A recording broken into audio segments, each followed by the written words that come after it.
Good morning, everyone, and a big warm welcome from our committee, CFUW, WGUSA committee. We collaborated on this. I'm Linda Coles, a recently retired professor from Memorial University in St. John's, Newfoundland. I'm with the St. John's Club in Canada. I'd like to welcome to this presentation offered through a collaboration of our wonderful partners, WGUSA, and of course at CFUW. Welcome to President Ellison Brown from IAW and President Pat Patton from GWI, Linda Sestock, our president of CFUW, and Susan Norstill coming up the aisle from WGUSA. And falling in. Welcome, a big warm welcome. Grace Hollett, our VP of International Relations, is going to be our moderator for today. And Lynn Kent is going to be our timekeeper. So she's going to make sure that we stick within our time frames, Lynn. I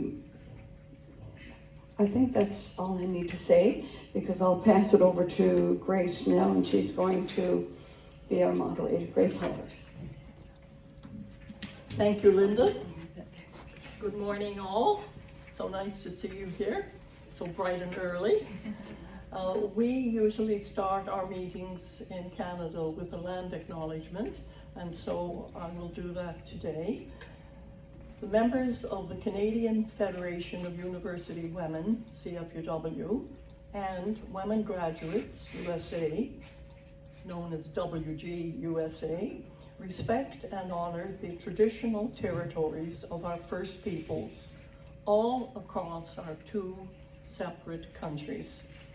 Through continually educating ourselves, we reflect on their enduring presence and our and our current responsibilities to focus on further strengthening our ongoing commitment in action as we work together in a spirit of truth, collaboration, and reconciliation. Thank you. The title of today's parallel session is Strengthening Justice, Women and Girls in Health, Law, and Media. Each panelist will have 13 minutes to speak, and questions will be welcomed after all panelists have finished. Lynn Kent is going to alert the panelists to when they have 1 minute left. So our first panelist will be introduced by WG member Stella Roth. So please, if you could do the introduction, and here's the mic. Good morning, everyone. Our first speaker is Stella Roth. Oh, sorry. Is this better? Yes. Yeah. Okay. Our first speaker is Stella Roth. She's a public health professional focused on furthering justice in the criminal legal system and reproductive health equity. Her work supports program evaluation within Atlas Initiative, a community violence initiative that manages between the United Women New York City, UN New York City, and the New York Department of Youth and Community Development. Stella is a recent Master's of Public Health graduate of Columbia University Mailman School of Public Health, where she specialized in epidemiology and sexuality, sexual and reproductive health. Her most recent work is research from her NIH funding study examined the accessibility of HPV self-sampling among patients and providers in medically underserved communities in New York City. In addition, Stella has supported research in global mental health, HIV intervention strategies, and comprehensive sex education. Stella is passionate about bringing research, interventions, and policies into conversations with one another to strengthen justice and health outcomes for marginalized population in New York City, in the United States, and globally. Welcome, Stella.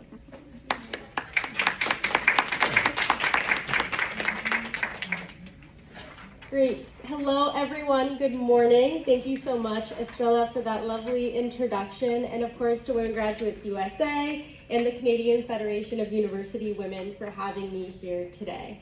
I will be speaking specifically on the law section of this presentation, but I do have a background, as was mentioned, in public health, so hopefully you'll get a taste in this presentation about how all three of these topics weave together. As Estrella mentioned, I'm currently the Senior Data Manager of Justice and Opportunity at the United Way of New York City. Our goal is to build safer communities by investing in community organizations and connecting justice-involved individuals with therapeutic, transformative services. I share this mission with you to express that I'm doing work within the criminal legal field, but one, I am not here to speak on behalf of United Way, and two, I want to be clear that I'm not a lawyer, so I won't be speaking to statutes or litigation within this presentation, but what I can speak to from my positionality is how legal frameworks and how our criminal legal system, specifically here in the United States, can harm communities, and within those communities, especially the women and girls, and how our work through programming rooted in public health models can change some of these outcomes. Okay. I want to frame this presentation both in history and within the broader goals of the CSW themes of this year. As we know, the theme this year is ensuring and strengthening access to justice for all women and girls, including promoting inclusive, equitable legal systems, eliminating discriminatory laws, policies, and practices, and addressing structural barriers.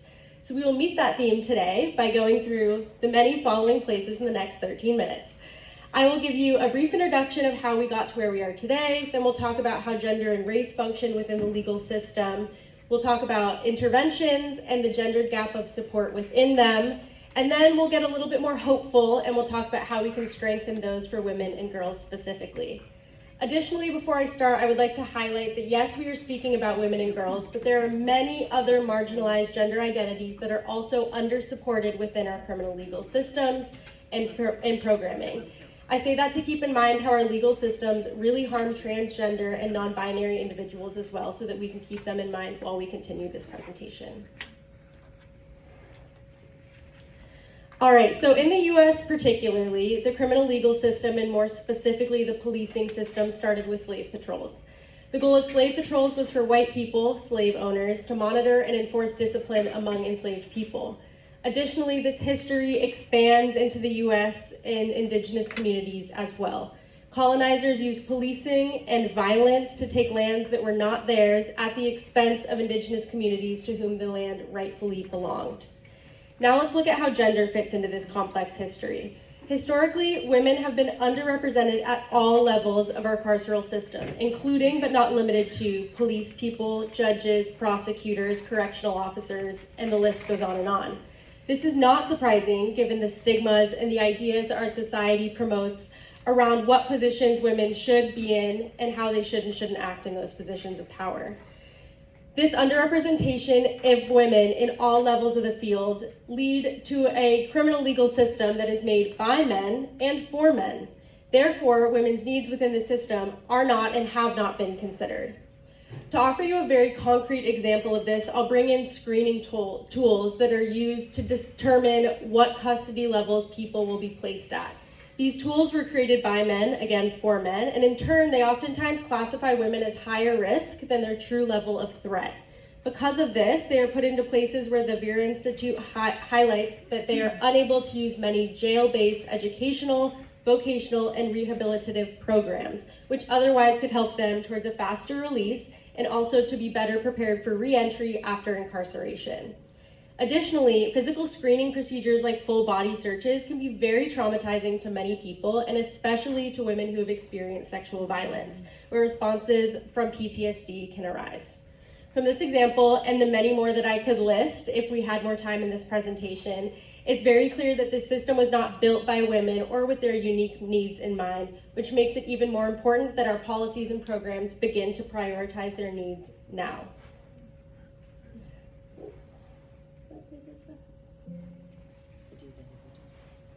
All right, here we go. Although there have been more incarcerated men than incarcerated women in the US since 1980, as you see in the chart on the left, there's currently 6% of inmates as women in federal prisons. The number of incarcerated women since 1980 to 2023 has increased by 600%. Many people suspect that this is because the programs and initiatives that are aimed at decarceration are, again, focused on men, not women. Additionally, to make this intersectional, Black and Hispanic women constitute the fastest growing prison population within the US.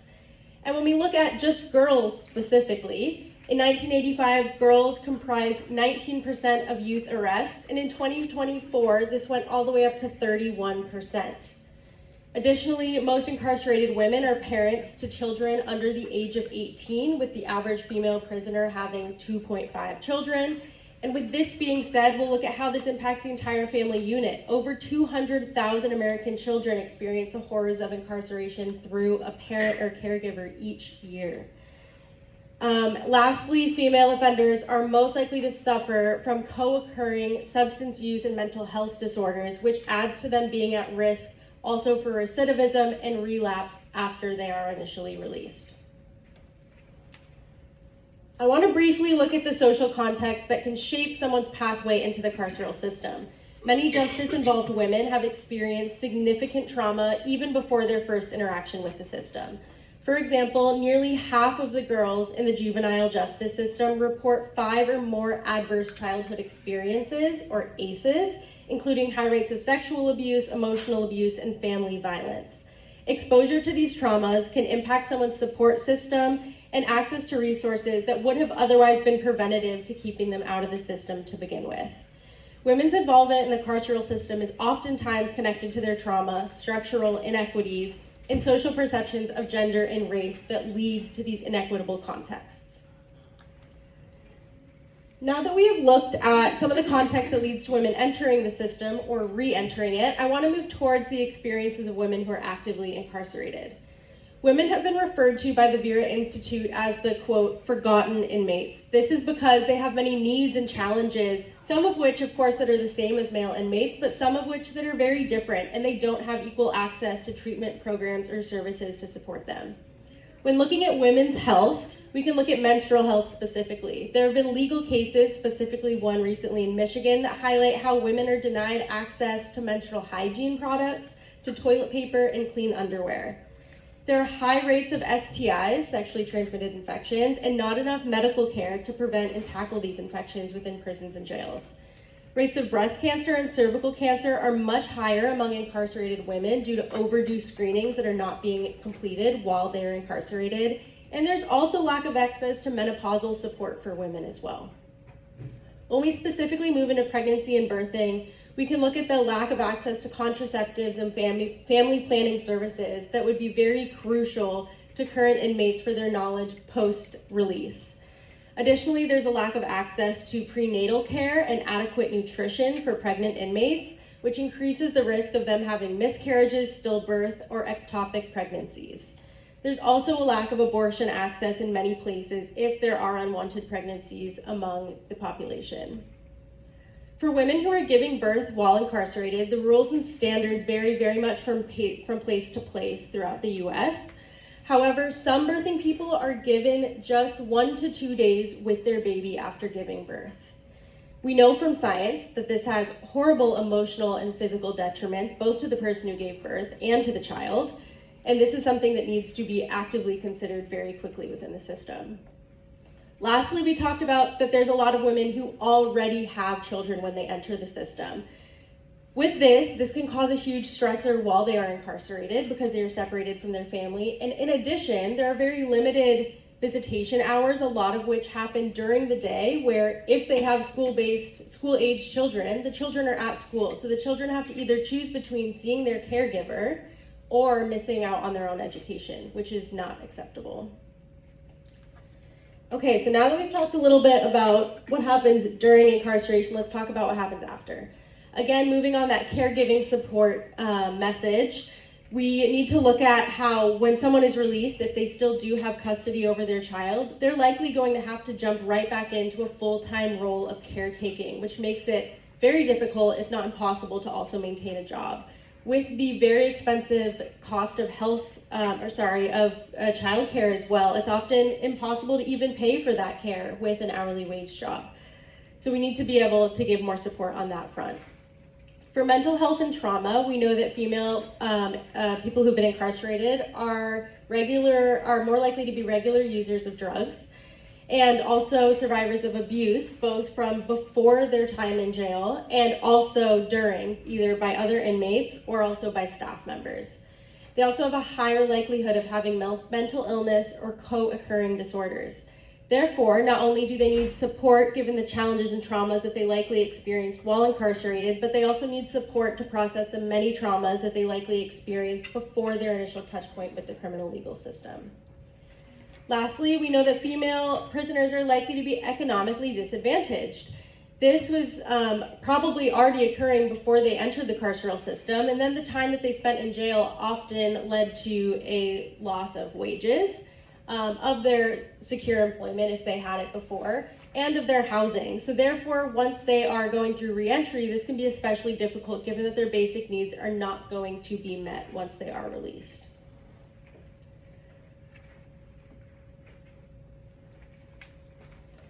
All right, let's jump into something a little bit more hopeful. I know all of that is very heavy.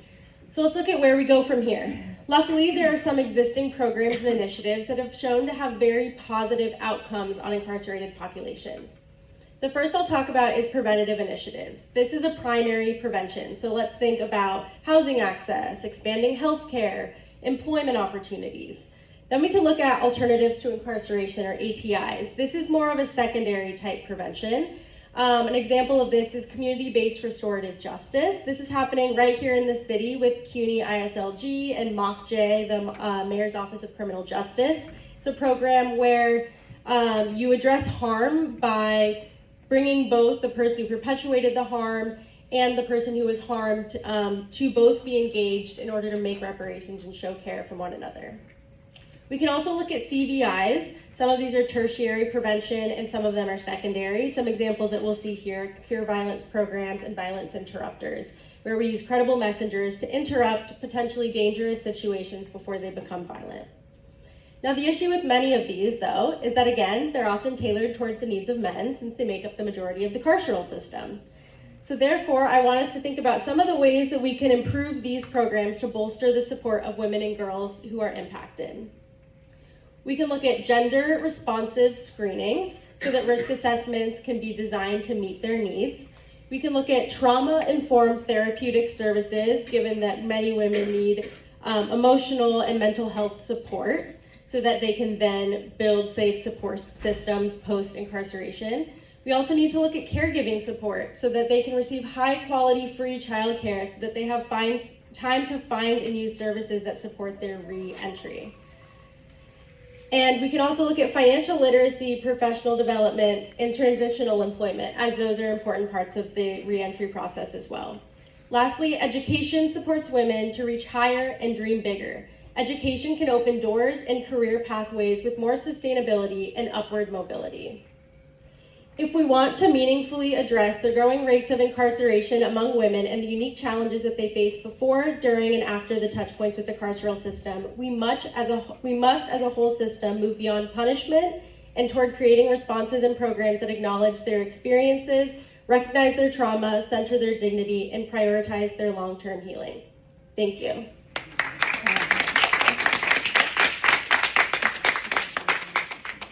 Thank you very much, Stella. I'm sure you'll enjoy asking questions in a little while to her. I'm now going to call on Dr. Linda Coles to introduce our next speaker.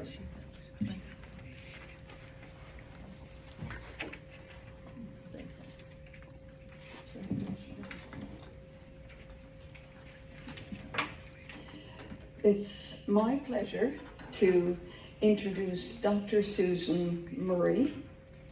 She's a leadership coach, a consultant, and a researcher. She works with senior executives and emerging leaders worldwide. Susan is from Canada, from St. John's, Newfoundland. She partners with organizations such as the Newfoundland and Labrador Organization of Women Entrepreneurs to support women business owners in her home province. Nationally, she partners with Newcomer Women's Services in Canada to help newcomer women develop their leadership capabilities and integrate successfully into Canadian communities. Globally, her consulting practice focuses on strategy, leadership development, and organizational effectiveness, with a particular commitment to advancing opportunities for women and girls through leadership, entrepreneurship, and governance. Susan has won awards for her work, including the Newfoundland Labrador Organization of Women Entrepreneurs, that was in 2024, and she was also awarded with the Women in Leadership Foundation Diversity Champion Award in 2023. I'll quote Susan now by saying that when we talked about where she has worked, she said, "Linda, I've worked everywhere except the Antarctic."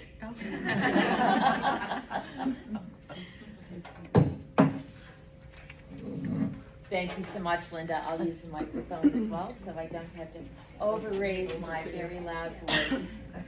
Thank you so much, everybody. Stella, fabulous presentation, and I'm going to build on that. Stella has just shown us how justice systems are built around men. Media tells us the same story about whose lives are visible, whose voices are amplified, and whose pain is considered newsworthy. Media is both a mirror and a lens. As a mirror, it reflects our values. It shows us who our society considers visible, valuable, and worth hearing. As a lens, it shapes what we believe is possible.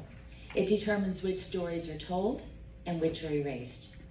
When women and girls, and thank you, Stella, for expanding the definition of gender earlier, I believe in that as well. When we're consistently underrepresented, stereotyped, or silenced in media, it doesn't just reflect inequality, it reinforces it. As my colleague Dr. Carmela will explore, what we're really talking about is controlling images. Images that don't just describe reality, but actively shape it. From how our justice systems treat women, to how health systems serve them, to how girls see their own future. 30 years ago, the world recognized this. In 1995, the Beijing Platform for Action dedicated an entire section to women in the media. 3 decades on, we ask, where do we stand? And unfortunately, the data is stark. In September 2025, UN Women launched the findings of the 2025 Global Media Monitoring Project, the world's largest study on gender and media. Women make up just 26% of the people seen, heard, or quoted in the news globally. That number has barely moved in 15 years. When women are missing, democracy is incomplete. In film, women comprised only 37% of speaking roles in top-grossing films in 2024. Nearly 3/4 of these films still feature more male than female characters overall. I wonder what we'll see at the Oscars on Sunday night. Behind the camera, women directed just 16% of the top 250 grossing films. The numbers are worse for women of color, Indigenous women, and women with disabilities. When women do appear, they are often filtered through damaging tropes. The passive victim, the best friend, the sexualized object, the exceptional woman whose success is framed as a rare anomaly. The report found that journalism, which actively challenges gender stereotypes, is now at its lowest level in decades of monitoring. Clear evidence that the global pushback against gender equality is undermining hard-won progress. This isn't just about counting heads on screen. It's about what happens when those numbers shape how systems treat women across their entire lives. These controlling images operate at every life course. The girl who never sees herself as a scientist or a leader on screen because those roles are given to boys. The young woman whose reproductive health is debated by panels of men on television, her own voice absent from the conversation. The professional woman pushed out for daring to age naturally. The elder whose decades of experience are rendered invisible because media has decided she no longer counts. As Stella outlined, our justice and social systems are designed around men. Media, unfortunately, is no different. And when women are excluded from media narratives, it compounds their exclusion from every other system, from the classroom, to the courtroom, to the clinic. And for newcomer women, immigrant, refugee, and migrant women, these controlling images are compounded by yet another layer of erasure. UN Women research identified 3 dominant media frames for migrant women. The victim, passive, helpless, dependent. Stories told about her, never by her. The woman fleeing conflict becomes a nameless figure in a photograph. No voice, no expertise, no agency. They are a threat, stealing jobs, draining resources, a danger to social order. Fear replaces humanity. The woman building a new life becomes a headline about burden and risk. Invisible. Refugee women are mentioned in only 27% of articles about displacement. And they are almost never quoted as experts on their own lives. The rest of the time, their stories are told about them, not by them. For newcomer women arriving in a new country, whether Canada, the US, or anywhere, the media they encounter shapes how their neighbors see them, how employers evaluate them, and how institutions serve them. Media just doesn't reflect these barriers, it reinforces them at every turn. Let me tell you some stories from Canada to make this concrete. Lisa Laflamme. She was one of Canada's most respected broadcast journalists. 35 years at CTV, our nation's top-rated newscast, and was abruptly fired in 2022. She was 58, my age. Reports revealed that her boss had questioned who had approved the decision to let Lisa's hair go gray. Her predecessor, Lloyd Robinson, anchored with gray hair until he was 77 years old and was given a celebratory farewell on his own terms. The message is clear. Men with gray hair are distinguished. Women face professional consequences for the same natural process. Indigenous women in Canada are 12 times more likely to be murdered or go missing. And media coverage consistently dehumanizes or erases their stories entirely. Researchers call it the missing white woman syndrome, the systematic over-reporting of cases against white women and the erasure of Indigenous women. Our 2019 National Inquiry explicitly identified media representation as a contributing factor to the crisis. Again, when media doesn't tell your story, the systems that are meant to protect you don't see you either. You might know Sarah Polley as Anne of Green Gables, but she's become much more than that.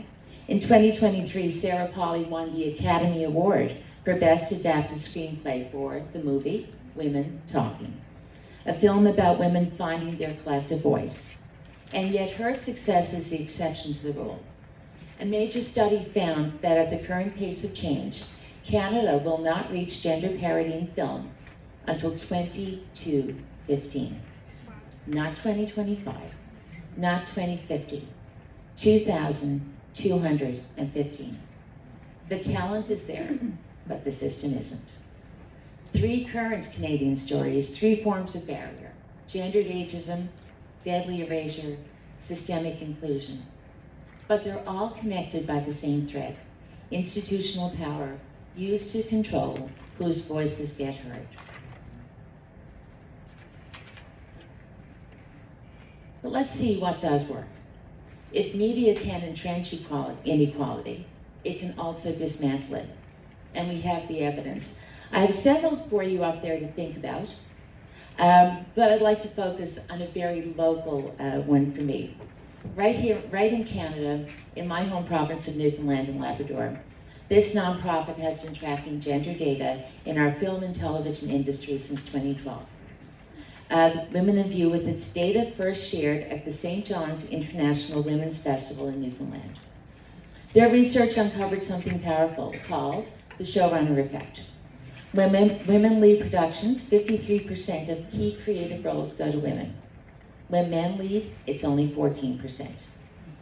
The talent exists, but the pipeline isn't broken. This led our governing agency, Telefilm Canada, to set a 50% gender parity target, which they did achieve in funded projects by 2021. Along with these other ones noted, there is a common thread. These aren't passive wishes, but encourage better representation. They are structured, strategic, and measurable interventions. Exactly what the international community has been calling for. So what can we do about it? I'd like you to think about 4 specific areas. Institutional accountability, gender responsive media policies, transparency and representation metrics, and equitable funding for women creators, particularly from underrepresented groups. This work doesn't just happen in New York, or Hollywood, or Toronto, or Vancouver. It needs to live in all our communities and countries. Storytelling with purpose, moving beyond about women to by women, centering intersectional strength-based narratives where women are the narrators of their own stories. Digital equity and safety, combating online gender-based violence, investing in women's digital voice, and demanding algorithmic transparency. And as we represent on the panel today, cross-sector integration. Media is a force multiplier for health reform and legal change. As SDG 5 makes clear, achieving gender equality requires action across every sector simultaneously. 2025 marked 30 years since the Beijing Platform for Action, 25 years since the UN Security Council Resolution 1325 for women, peace and security, and the 80th anniversary of the United Nations itself. If there ever was a moment to demand that media live up to its potential as a force for equality, this is it. When media doesn't tell your story, our story, the system's meant to protect you, don't see you either. Every one of us in this room is both a consumer and a creator of narrative. We choose what stories we amplify, what voices we platform, and what we accept as normal. Reshaping the narrative for women and girls isn't someone else's job. It starts with the stories we tell and refuse to tell today. Look around the room.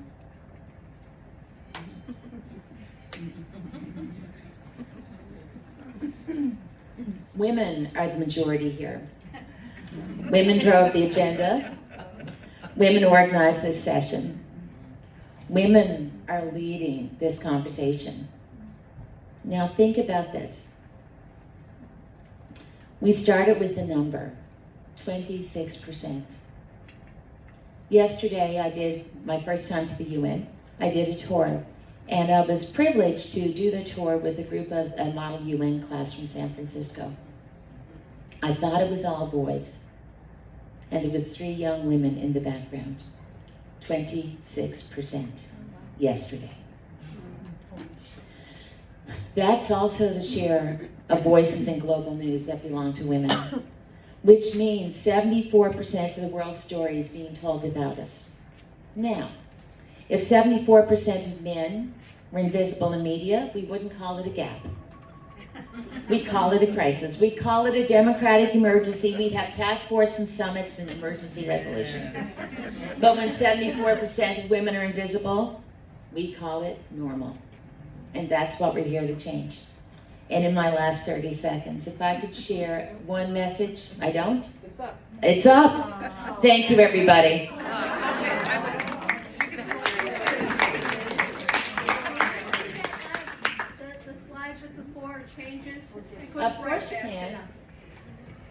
See if I remember how to do this. Back. Sure. I'm standing up. There it is. Speak for you because you introduced I'm not sure what to say. I can't make her stand up. Do you want us to bring the mic to you? No, I'm going to. Thank you, Susan. Oh, thank you. I'll I'll save that for later. There's always a way to get the extra few points in during the question. Yes. It depends on how you interpret the question. I'm Must be the always leaving hand. now going to call on Grace, Faye microphone. Weber. I'm going to call on Faye Weber to please introduce our third speaker. Okay. Thank you. As both of you have been speaking today, I listened to the words of Antonio Guterres on the Tuesday when he was talking about when men are threatened by women, they pull women back. And he said, women, you've got to push harder than they're pulling. And it was just really made such symbolism of what's happening to women throughout the world today. It's my pleasure to introduce Dr. Carmela M. Roybal. She advances women's health globally through gender-responsive, Indigenous-led research and policy. A distinguished scholar, policy leader, and advocate, she is dedicated to advancing Indigenous health and equity across national and global contexts. Centering health as a human right, she champions transformative systems that protect women and girls across nations and communities. She currently serves as a senior advisor at the Agency for Healthcare Research and Quality within the United States Department of Health and Human Services, and is an executive director of the Native American Budget and Policy Institute at the University of New Mexico. Her gender research examines how race, ingenuity, and governance shapes outcomes, guiding data-driven strategies that strengthen justice, dignity, and well-being. And besides that, she's a member of WG, and she's wonderful at promoting health throughout our organization. May I present Dr. Roybal.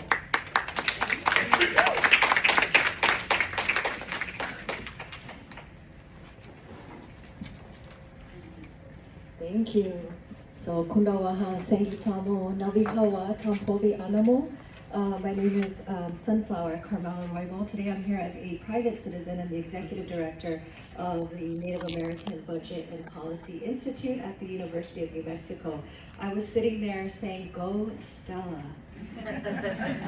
Our public health, the way it was designed as an incarceral system. We haven't gotten out of that. It just brought to mind a couple notes thinking about incarceration of Indigenous women. There are, the numbers are much higher, disproportionate for Indigenous women. The same thing are women enlisting in military. We have the highest rates of women in the military in the US for Indigenous people, and just on and on, all of these different things that are going to tie so well into the work that I'm doing.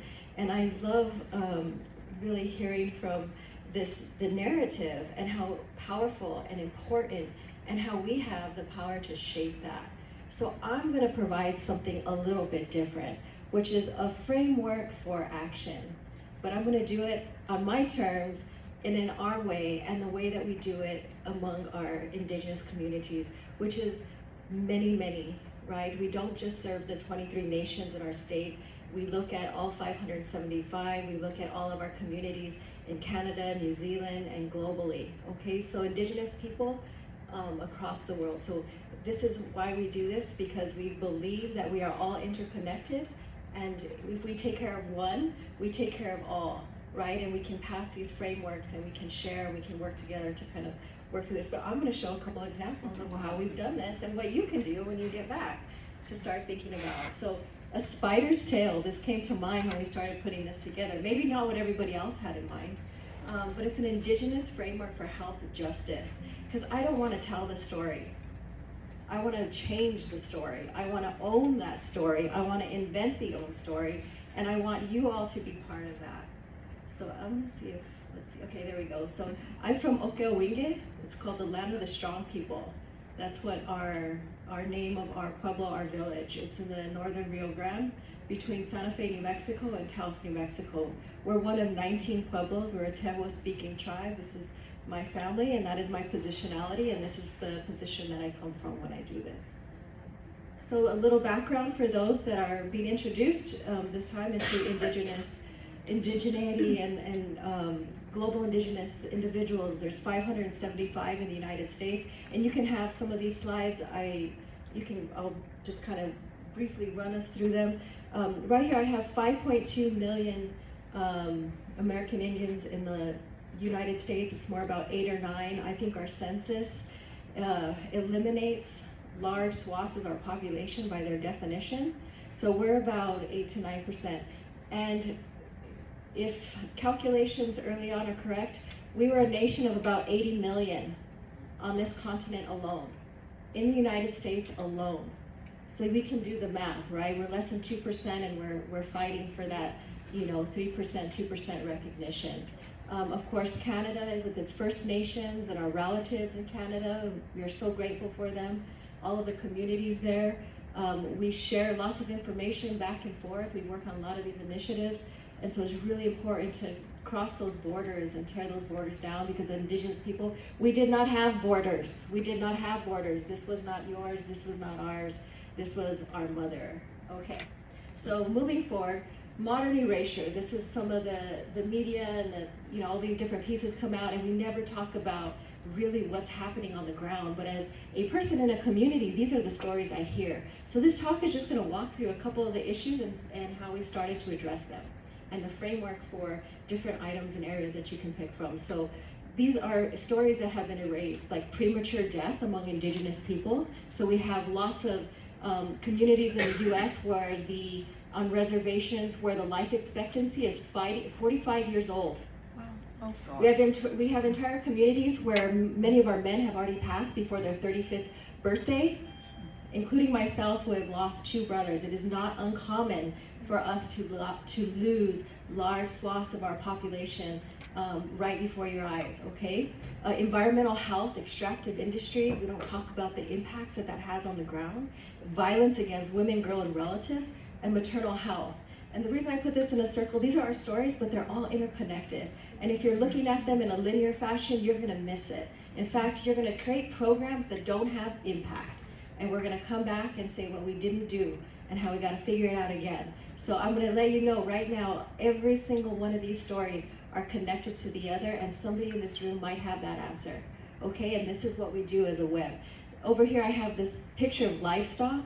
These are the food on some of our reservations is completely saturated with uranium, and up to, there's lots of data and other pieces we'll talk about, but this is what people are living with on a daily. Over here's a picture of Ashlyn, and she got off her bus, and within 5 minutes she was picked up and found 24 hours later dead. Okay, this is a very, very common thing that we hear our little girls going missing. So all of these things are intertwined, and all of these are the eradication of entire populations. So if you wonder why we're 2% of the population at this point in time, it's because we've gone through centuries of this. Nothing you see today is new. Nothing you see today is new. We have already experienced it, okay, including famines and all sorts of other imposed disease. Okay, so we're gonna reclaim our narrative. How do we do this? Reclaiming narratives. So I put a spider web here. Grandmother spider, she wove the universe, right? She brought every single thing together. This is my model and my framework for how I do this. So every single thing is interconnected, and there are gonna be tools and people all along this. Do you know how powerful a web is? To carry and water and rebuild and change directions when it needs to. I think a lot of us in different fields want to stay the course, even though it's not the right course, it's not the impactful course, it's not the great course, and we need to be flexible like this web. We need to be everything that this web has. So I engage in a thing called sovereign action research, not community-based participatory research, Maybe somebody would like to claim that it's on that continuum, but I call it sovereign action research. It is not extractive, it is for us, by us, with us, able to pivot. It's just a different model. And I put a couple steps here and we're gonna go through them and I'll show you how we've done this. Very important is contextualizing everything that you're looking at. You have to know every single thing about it before you go into community. I want to know how many girls lived in that population, who was living there at the time, who are the neighbors. I want to know all the data. I want to know every single thing that somebody is faced against before I walk in there and start deciding that this is the community that I should impact, right, that I should engage in or invest time in. And then collaboration networks. You have to build those networks. I have a legal team now. You need a legal team. I need to partner with lawyers. You know why? Because I need to take it through the finish line. So you need to find those critical people, those speakers, the youth, ones on the ground, all of the different networks that build this web. Then you get to truth tell and tell your story. That's where you get into the media. And that's where you have to create this native. So I'm going to share some of those narratives and those pieces, how we truth tell. You want to honor the community voice because it does no good if I don't show you who they were. They're not just numbers, right? These are people and individuals. And in honoring their voice, it's getting it out factually, right? So step 4 is take action. And you will find great joy in taking action because you will see the fruit of your labor. And so a lot of these times when we get into these positions and we're working in programs, we don't get to see it on the other end, or we don't see it manifest in the ways, but this is a model for doing so. So step 1, contextualization, data harmonization. So I've created data books for the 23 tribes in the state of New Mexico, consolidating and harmonizing all data from the Department of Health, the census, the ACS, and all other data sources, including incarceration and others. You can go on here. There's a little pieces of paper on your seat that have that scan code. Please visit it. Data is common thread to all of our stories. That's what holds that web together. Data is how we decolonize and reclaim our truth. The data is to design policy solutions for impact. Data is us by us. So you can design what goes into there.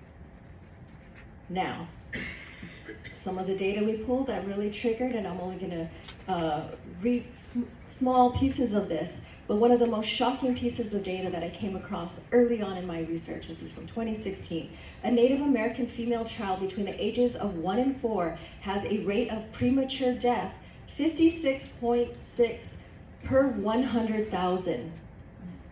Significantly higher than their non-Hispanic white counterparts of negative 0.5 per 100,000 in the state of New Mexico. These are infant girls. What are we doing? Has anybody seen a data point like this? This merits investigation. What is going on here?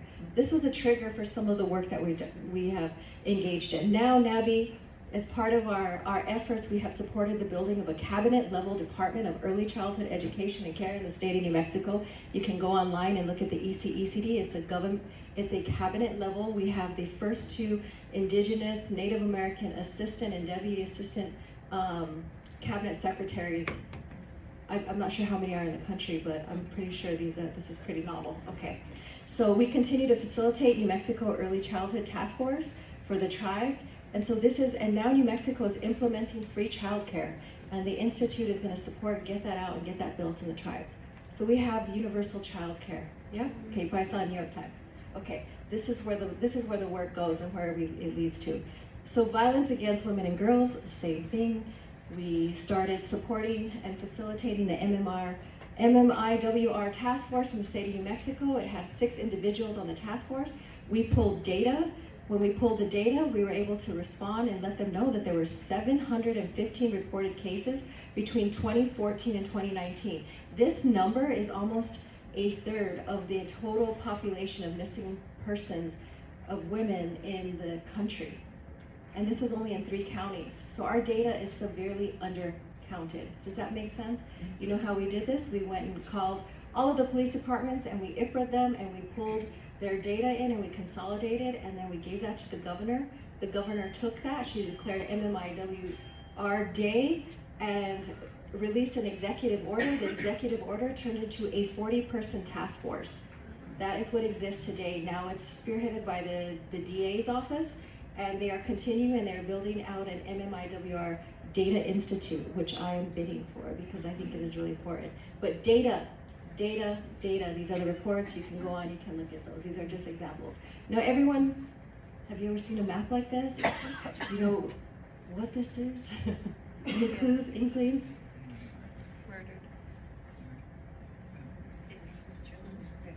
So this picture is actually all of the abandoned extractive mines in the United States.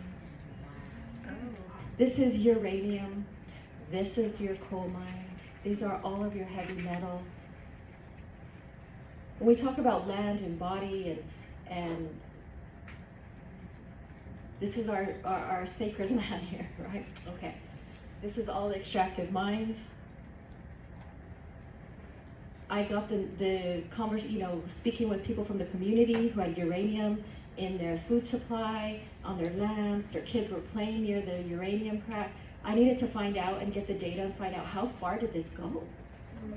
How many people is this impacting? Okay, I'm done here, guys. So you can read this, you can find out, this is how we get our story out.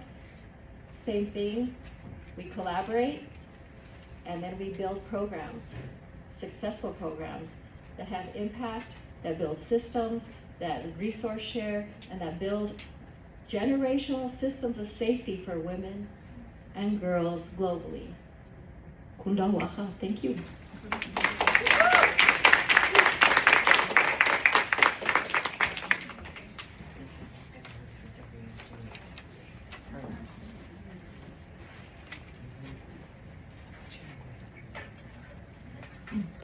Thank you very much. Thank you.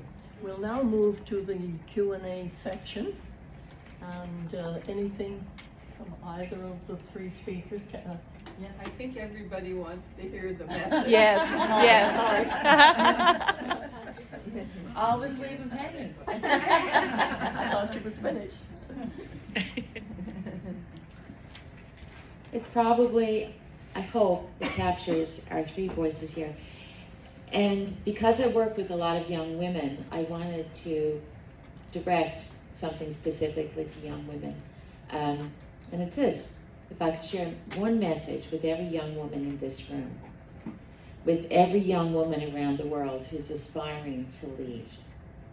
Right now, 74% of the world's story is being told without you. Don't wait for someone to hand you the microphone. Pick it up. Because the narrative changes the moment you take those bold steps. The systems that made you, that made us invisible, were never a reflection of our worth. They were built without us. And young women are exactly the leaders who can rebuild them.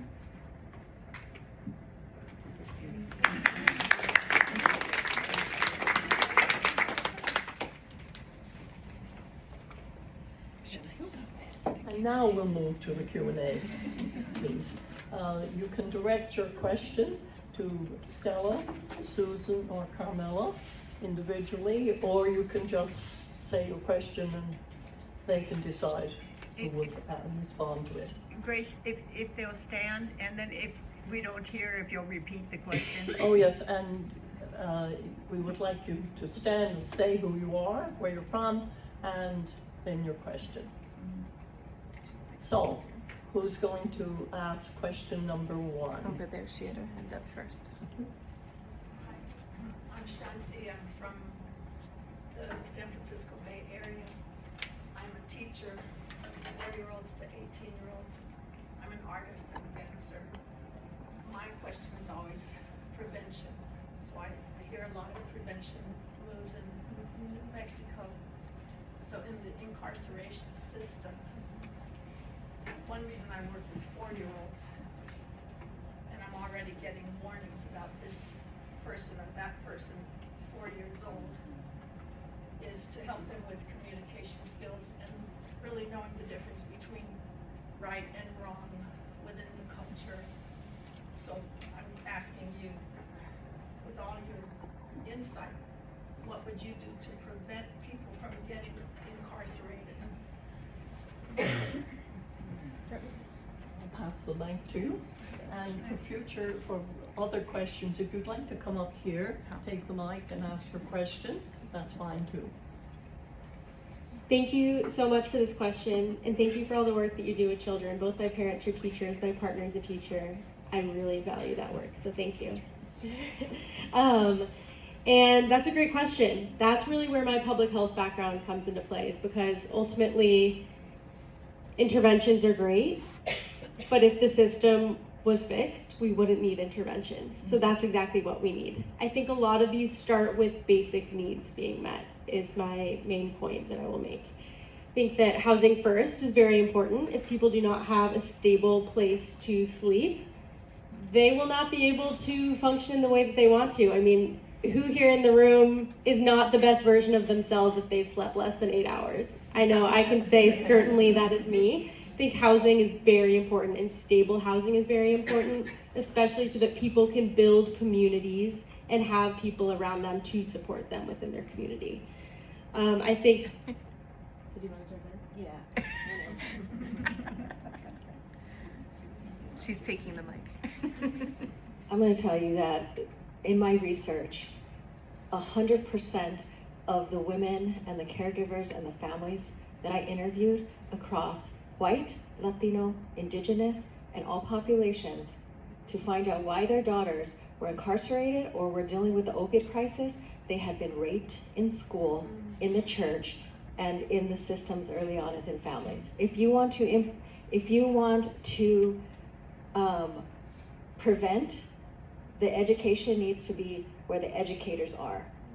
They need to be protected inside of these institutions. It's beyond a prevention. They can have the safest home, but if they walk into a school and that institution betrays them, and which it did over and over, and I have a book that I'm going to be will be coming out in the next year or two. You'll be able to see some of these stories, but it was unbelievable, the institutional betrayal by the system, the education system, the elementary school system, the church systems by which they belonged, and the police system. They were very adamant about bringing their bodies home, but they weren't adamant about helping them while they were on the street or while they located them. And I'll just leave it at that. But if you want to prevent it early on, this type of education and prevention needs to be in those places that we call the safest. Does that make sense? Yeah. All right. And we have another question over here. Of course. Yes, she's coming. Thank you, and I now pass She to knows. you. Hi, I'm Elena. I'm from St. Louis, Missouri. I currently work in marketing at an all-girls school. My question is mostly kind of directed at media, but kind of centers on everything that you've all talked about. So the development of generative AI, harmful images. What can we do as a society without the ability to stop these images of young women and girls in all groups being developed and harmful, spread across men, all over X, TikTok, all of these different things where they're being exposed. People are generating images with their clothes off, finding ways around this to use like Claude and ChatGPT. Is there anything that we can do as a society to stop this when it's like not us doing it and we don't have the ability to make the laws, but like who can we call? What can we do?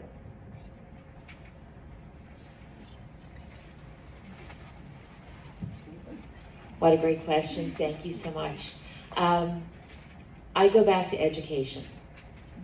And I know that's also the mandate of CFUW and many organizations here in this room. And like many of you in the room, I'm a former teacher as well of 4-year-olds. That my primary school voice comes out a lot. How do we, within our communities, within our education system, not putting more on the plate of teachers, because there is a lot there already, and let's all now collectively for that.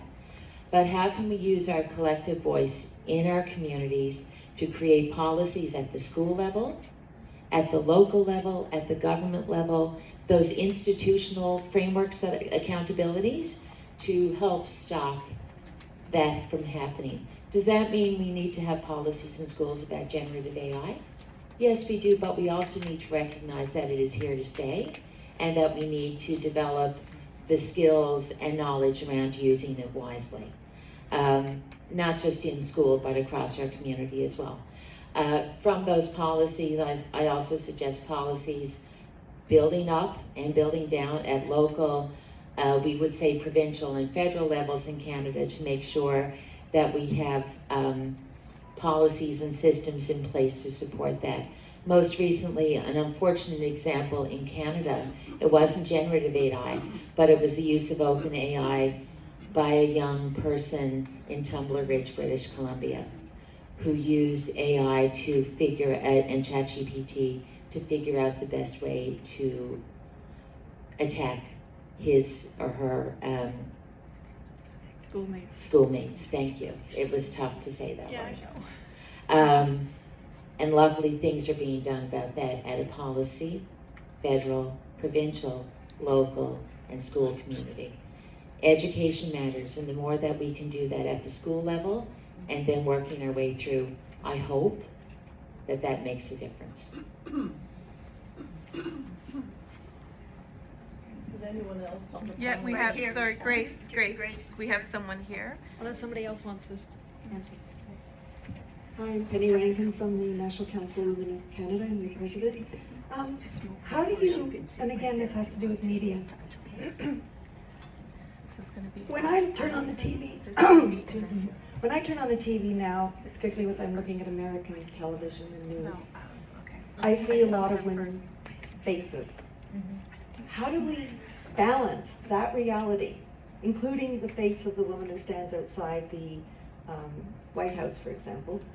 How can we get to those women and help change that discourse that you've so brilliantly sort of shared with us? Because it doesn't really support what you're saying in a way. You know what I'm saying?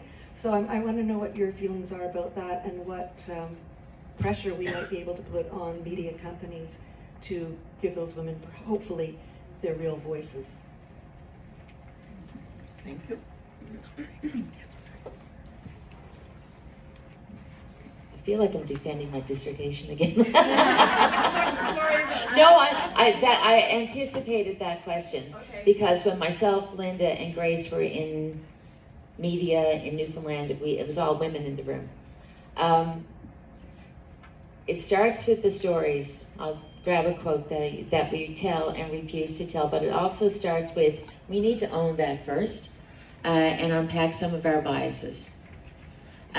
Because some of those names and positions that you mentioned, I roll my eyes. I applaud people when they say they look like Barbie dolls, when all of those things, and all of a sudden, wait now, we have created the right for them to look like Barbie dolls. But how might they use their voice more eloquently and support of women?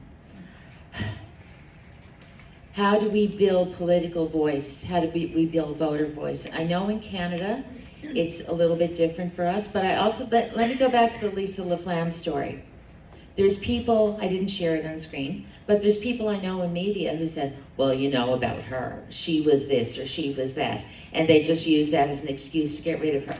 No, let's stop saying that, and let's start really getting to the data and the actual truths that can guide that story. So when we're dealing with someone with whom we don't like, we don't like the message that they're doing, how are we building the collective voice to address that? Can I go up to her and say, Carolyn, I really don't like the way you're speaking right now. You're not representing women. No, what has brought her to speak like that? Bring it back down. Can we fix that right now? No.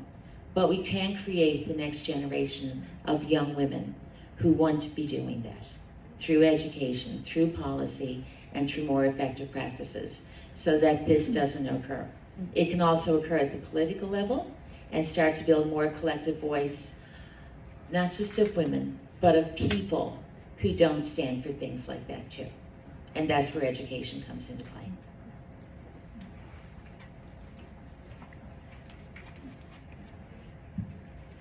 I'm Allison Brown from International Alliance of Women, and I came to speak to the what could we do about AI and the pornography that people feel that they're entitled to make of women without their consent and circulate online. And I was this week in a very hopeful side event over at the UN called Policing the Pixel. And there are laws in the works, there are laws coming out that will make it extremely expensive for technology companies to have such images up on their website. At the first complaint, it must be taken down within 48 hours, and if it pops up on somebody else's technology, the original technology and the additional technology will be given fines of 10% of their global income, not their local income.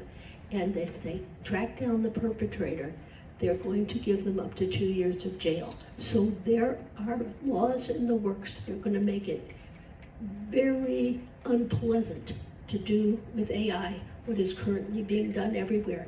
This will not make men stop making these pictures, because boys will be boys, but it will make it very difficult. Oh, no question. All right. Wait. Go on. You're okay. You're behind me. Thank you very much. In the 90s, we had something called Media Watch that I thought was very effective in building awareness with the public. And I think it's something we need again. The other thing that's been successful is complaining to the CRTC in Canada, anyway. And I think we need to be doing more of that. Do you still see that as an effective tool? I do. If you don't want to bring, can everyone hear me okay? Rather than, okay. I do. If you're on a media, I can only speak to the Canadian perspective at the moment. But yes, you can also, so Telefilm Canada was the example that I used, but this Canadian Regulatory Telecommunications Commission, CRTC, we can always report to them, and I think we need to be doing that more. Telefilm Canada obviously responded to the Women in View report, and we're starting to see gender parity there. I love the joint with the Lisa LaFlamme example as one example. The Dove It's Okay to Be Great campaign came out then too. We love the backlash of that. And if you actually go to the Dove commercials, not promoting Dove by any way, shape, or form. This is not a marketing moment. But when we look at those campaigns geared towards all life stages, I'd like to credit Lisa LaFlamme for being one of the women that started the gray movement in Canada. I know COVID caused a lot of hair to go gray, but the fact that Dove took that on and we start to see more use of that now is really good. So marketing, regulatory bodies, calling them out, not being silent. Yeah. Thank you, Susan. Thank you to the panelists. My name is Esther Maloney. I am here as a delegate from the Baha'i community of Canada. I also work at the National Film Board, so I have really great appreciation, particularly for this media presentation. My question is, I have a question and a tiny story. I think it's really following up on my sister's question about educating young people and what we see, I guess, at the grassroots level in terms of promising programs, initiatives where we can actually see that transformative impact of education. I feel like there's a lot of educators in the room. And one story I can just bring, but I'd love to hear more, is from Sudbury, Ontario. There was a group of young people engaged in a program around the spiritual empowerment of young people. And they had a camp where they were thinking about gender equality. And just in that space, they started, these are like 12 to 15-year-olds. And they just started to ask themselves some questions about, is this happening in our group, even gender inequality between the girls and the boys? And the boys started just listening to the girls. And I think because it was a very open space, they were actually quite struck by the things that the girls described living through. And it was just a very simple thing. But over time, that group of boys started really advocating for the girls. And they started noticing that even the kids responded differently to the girl animators than to the boy animators. And because they were in this ongoing conversation and reflection about what was happening, they were able to catch it. And the boys actually started saying, hey, you didn't listen to her. when she said that, but you listened to me, what is going on? And they started reflecting even with the kids about gender and how gender was shaping their interactions. So I think I also mean this as an encouragement that for all of us in our communities, those little interactions we have, of course we want to see policy change, but those little interactions we have with our children, our grandchildren, and bringing them together to reflect on those things can be quite powerful. But I'd love to hear more. Sorry. Does anyone wish to respond? Okay, we'll move to the next. Hi, my name is Olivia DeBage, and I'm currently a junior in high school at an all-girls school in St. Louis, Missouri. And my question is, how can I and other young women still in high school start the conversation about these topics with my peers and help make change? Good question. Stella, we'll go. Thank you so much for being here. What a cool opportunity as a junior in high school. That's amazing. This is a really great question. I think that these conversations can be difficult to start, but they are very important to start. There are many community-based organizations all throughout the US, all throughout the world that are doing this work. I think that engaging with them is a really good place to start because the people who are on the ground doing the work are going to have the best knowledge and perspective about what the community needs. So I would say that reaching out to those organizations with people on the ground is a great place to begin, and doing that with friends is a great way to maybe step into that potentially uncomfortable situation where you're doing something new but doing it with people who you trust. So that's one suggestion that I have of where to get started, specifically with the justice related conversation as well. If you'll have ideas.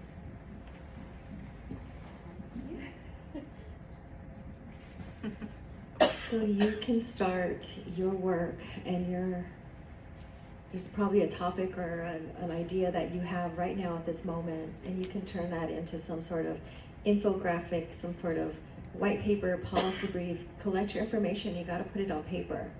You can partner with institutes. I take on tons of students that are undergrad, that are in high school, and teach them how to put their policy pieces on paper and help publish those and get those out there, and then build networks with senior faculty and to help support that.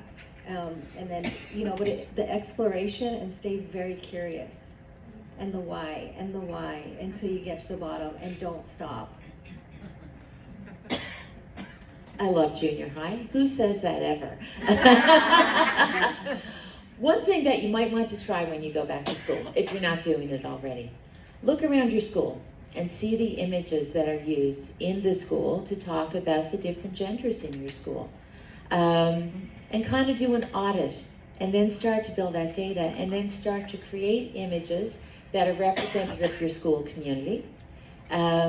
Whether it's in career discussions or sports teams or choir or any of those things, and really start to look critically at what counts and what images are being used. And then use that data to build some different images that is more reflective of the school community and really supports the development in our conversation today of women and girls. Look outside the box, right? Exactly. Thank you. You can also look in the textbooks, even the math textbooks. There's been studies done on that as well. Good morning. My name is Colette Poncho, and I am representing the League of Women Voters of the United States from Kansas. And I really appreciated all of you on this panel. And Dr. Roybal, I think you have a superpower, which is to shine light on problems and then build those spider webs to solve them. So my question for you is, when you showed the slide of all the abandoned mines, how will you and your colleagues be building a spider web to address that problem that is so intrinsic to the issues you're dealing with? Thank you.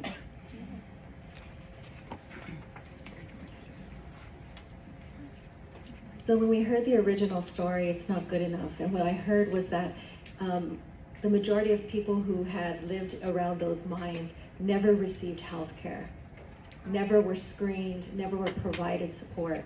So I didn't want to be another extractor and extract data without handing and developing something. So what we did is we because I am not a cancer research specialist, I partnered with the best in the country.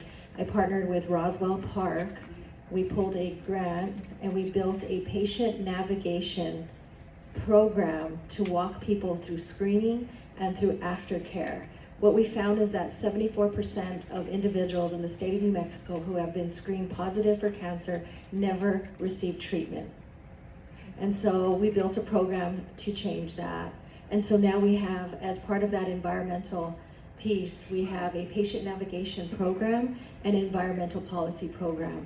And now we are taking our House bill and everything to the legislature, and we are actively partnered with the New Mexico Cancer Foundation, where we are providing free screening to everyone that lives in these corridors. So if on some of the seats there's like a map or an infographic, and it talks about that like 1 in every 5 mines is within, or like a large percentage of the mines are within 5 miles of a reservation. If you look at the data on the sheet, some of you might have it up there, and it was probably on my PowerPoint, but it literally tells you how close every single one of those mines is on tribal land. Mm-hmm. So we were talking about extractive and then it impacts maternal health, because now we're finding that we're fetal and birth related defects related to the mines. So when I say it's a spider web and you start going in there to find out why are we losing so many infants or fetal, like women are miscarrying, this is completely in the water. So when I talk about the web that you start to go in and investigate, there are so many. It's linked to premature death, early cancer, on and on and on. So we actually go to all of our tribes and talk about it. There's a lot of public talk that it's very individual, like you caused this, you caused yourself diabetes, or you caused yourself cancer from eating, there's a lot of, and in reality, you're drinking it in the water every day. It's within miles of your water. So we have a very extensive environmental program and health program that we're just building out and constantly looking for partners and funding, and that's what we've been able to do in a matter of 2 years. Are you doing that federally too, Carmela? So linking federal partners to screening and other pieces, yeah.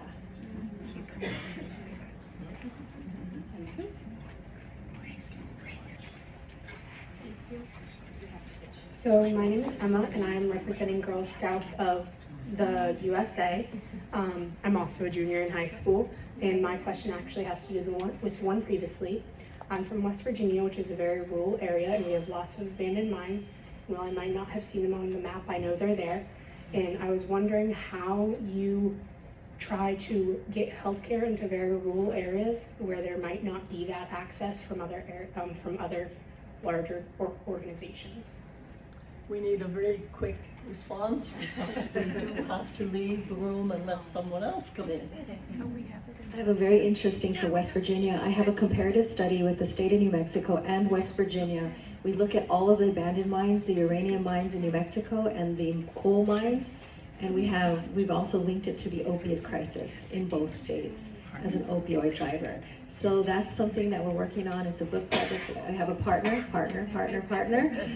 out of Dr. Joshua Stout out of the University of Illinois.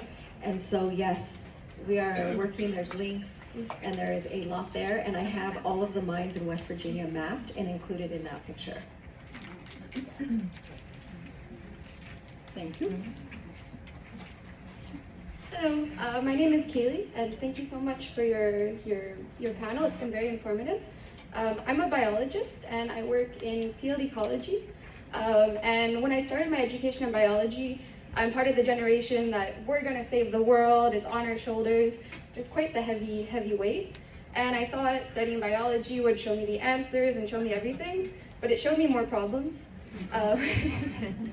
And what I've learned through the research is I was reading a book by Robin Wall Kimmerer, who has explained her experience as an Indigenous woman in the biology education stream.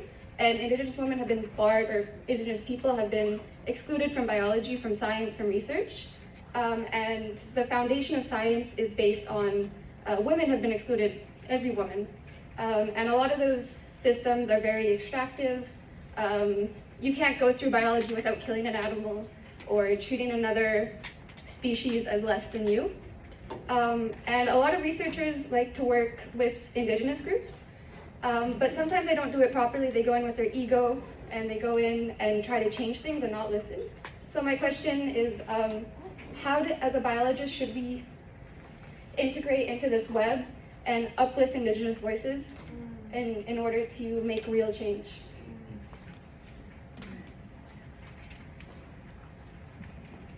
So you'll need to partner.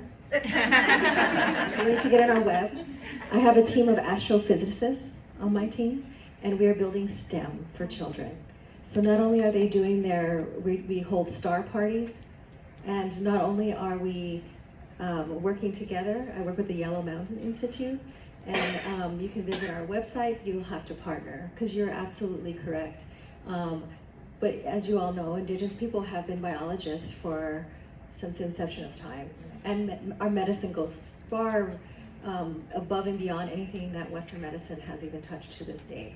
And even it's not public, you don't see that, it's there, and so it is a very humbling thing for modern systems to go in and pair with people that have knowledge of how the universe has been working. And so partner, and definitely there's projects that you can build out, so you definitely want to. And we always include children and kind of uplift that, yeah. So thank you. Thank you. I would now like to call on the presidents of WG, Women Graduates USA, and CFUW, just to say thank you to the panelists, followed by Dr. Linda Coles, who wishes to thank her committee. Okay. Linda. Thank you very much. This was a very informative panel. I heard from the audience that might have been one of the better panels they've heard this week. But I know that there were many, many good ones. But we're just a little prejudiced, and if we can't shout out for ourselves, who can, right? So thank you very much for that. Thank you to everybody who came on a Friday morning at 8:30 after a very long week. Very much appreciated. And thank you, WG USA. Canada and USA wants to continue to work together, and we need to be collaborative. So thank you for that. And I'll hand it over to my cohort, Susan. Can I get there here? Thank you, Linda. It is always a pleasure for WG USA to work with our Canadian sisters. And certainly the three of you have really opened our eyes, and we'll try and make and continue the spider web.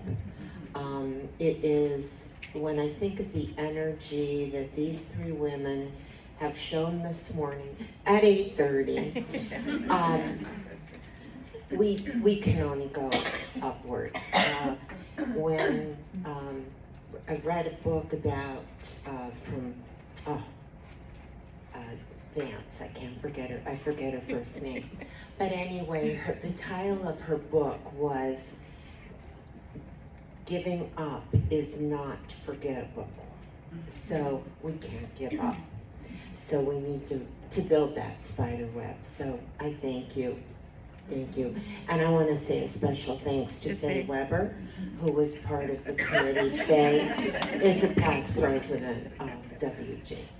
Thanks, Grace. Thank you. And Estrella as well. Oh, Estrella, I'm sorry. Here, I'll get out of the way. It's 8:30.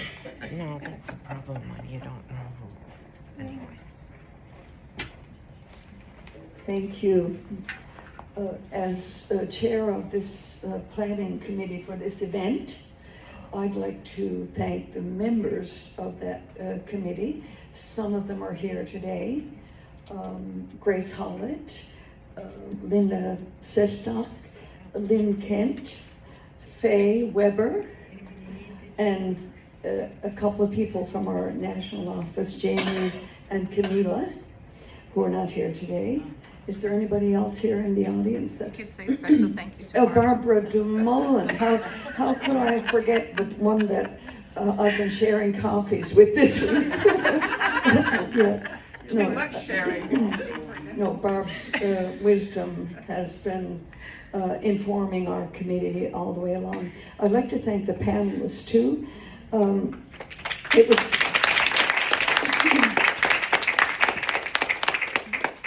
It's been amazing, and very almost emotional for me, because my research has been geared to focusing on the lived experience of the marginalized. And one of the groups that I went to hear about the lived experience was to children. But we look at all the wisdom that this group here has, you know, the women that we've listened to over the past week. It's been amazing, very emotional for me. When you hear children talking for themselves, instead of having us say, well, children think this, or children like this, or they don't like that, let's go to the children, and let's go to the lived experience of people in this room. Let's listen to each other. I think that can help us to move in the right direction. I think we really need to have the lived experience as opposed to talking for other people. Thank you again. Thank you very much.